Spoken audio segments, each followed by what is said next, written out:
Welcome to Follow Me, 11B. Discussions on current events, macroeconomics, and freedom and liberty from a veteran's perspective. Today I wanted to talk jobs, and more specifically I wanted to talk the jobs report released from the Bureau of Labor Statistics earlier this week. I also wanted to talk about a Johns Hopkins University study also released this past week having to do with pandemic response, specifically lockdowns, effective or not effective. So let's go right to the article from WMAR Baltimore ABC Channel 2 News, entitled, Johns Hopkins University study reveals the illness lockdowns prevented just 0.2% of deaths. It's by Ryan Dickstein. Baltimore, a new study by researchers at Johns Hopkins University reveals the illness lockdowns prevented only a small number of deaths caused by the virus. The authors reviewed 24 separate studies and broke them down into three groups: lockdown stringency index studies, shelter-in-place order studies, and specific non-pharmaceutical intervention studies. Coincidentally, if I were conducting this study, those are the exact three groups I would have broken them down into as well. But I digress. An analysis of each found that lockdowns had little to no effect on the illness mortality. The numbers suggest lockdowns in Europe and the United States reduced the illness mortality rate by only an average of 0.2%. Researchers did find that lockdown orders caused enormous economic and social costs wherever they were implemented. The authors concluded that the lockdown policies are, quote, ill-founded, unquote, and suggested that they be rejected in future pandemics. So we'll have to keep that one in the hopper for the next global pandemic. The study was performed by Jonas Herby, Lars Jonung, and Steve H. Hankey. All right, let's move over to Yahoo Finance and an article I came across entitled, January Jobs Report. Payrolls jump by 467,000 as unemployment rate rises to 4.0%. It's by Emily McCormick, February 4th, 2022. The Labor Department released its January jobs report Friday at 8:30 a.m. Eastern. Here were the main metrics from the print, compiled by Bloomberg. Non-farm payrolls up 467,000 versus the plus 125,000 expected, and a revised plus 510,000 in December. Unemployment rate 4.0% versus the 3.9% expected, 3.9% in December. The January jobs report marks the first to reflect a fuller impact from the latest variant. Around the time of the January survey period, in the middle of the month, new daily illness cases in the United States had soared to a record. Still, job growth held up much more robustly than expected at the start of the year. And the renewed jump in illness cases was expected to weigh especially heavy on the high contact services sector, which has remained exceptionally vulnerable to rising infections levels. Yet job growth in leisure and hospitality industries remained positive for January, with payrolls rising by 151,000 compared to the 163,000 brought back in December. Heading into Friday's report, estimates for the headline January print on non-farm payrolls ran the gamut as a top Wall Street economist attempted to predict the latest virus-related speed bump to the labor market's recovery. But the ultimate outcome from the January jobs report exceeded even the highest estimate. At the high end, several economists polled by Bloomberg expected 250,000 jobs to return in January.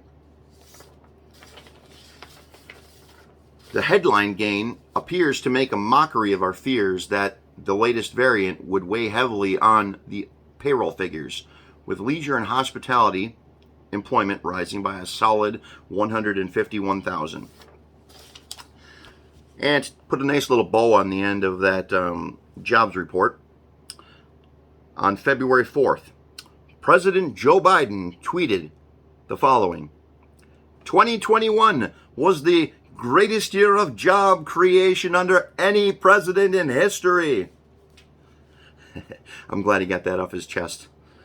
That said, there are still, according to BLS, 10.9 million job openings, which is the most, I believe that's the most job openings unfilled in the United States since we began keeping records decades and decades ago. So that's, if I said a mixed bag on the BLS report, that'd probably be generous. So we'll go with mixed bag. But more specifically, January jobs report, again, payrolls jumped by 467,000. Hey, credit where credit is due. If that's an actual accurate number, which we'll assume it is, hey, that's a good number. That's a really good number. Let's keep that going. We'll see if we can keep that going next month, the month after that, the month after that.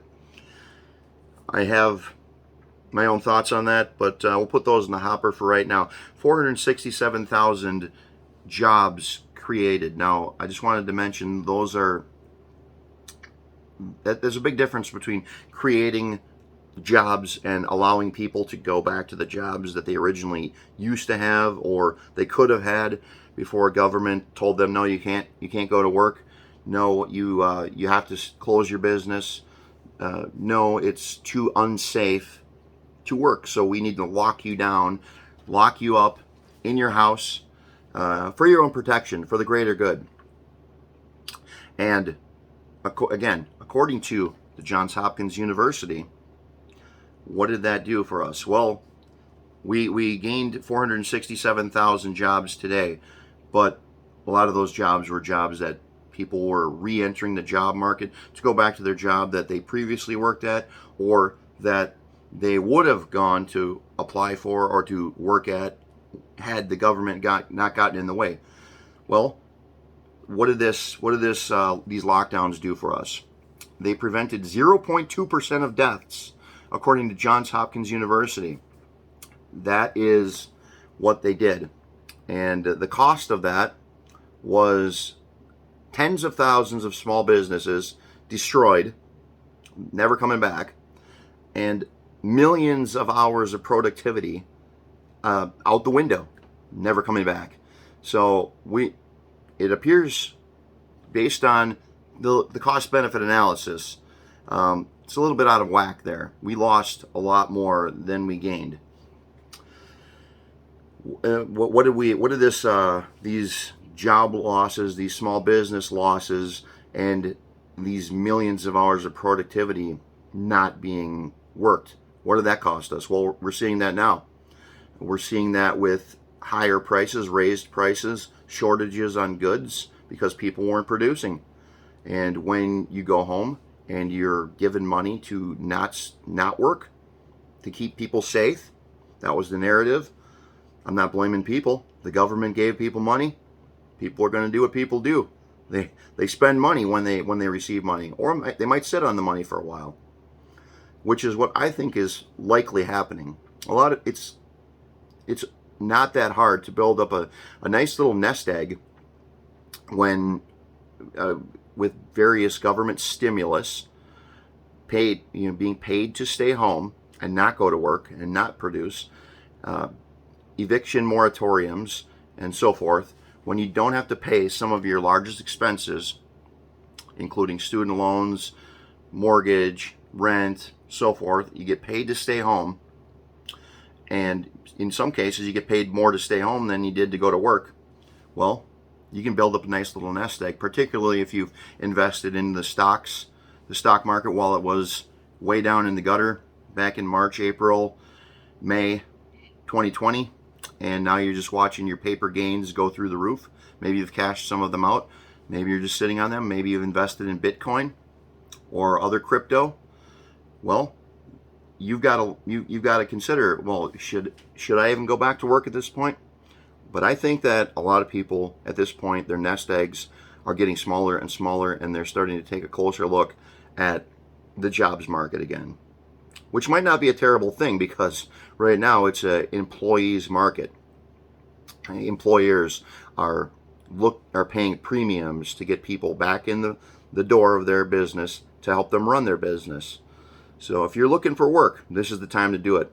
But again, 10.9 million job openings unfilled, most in history.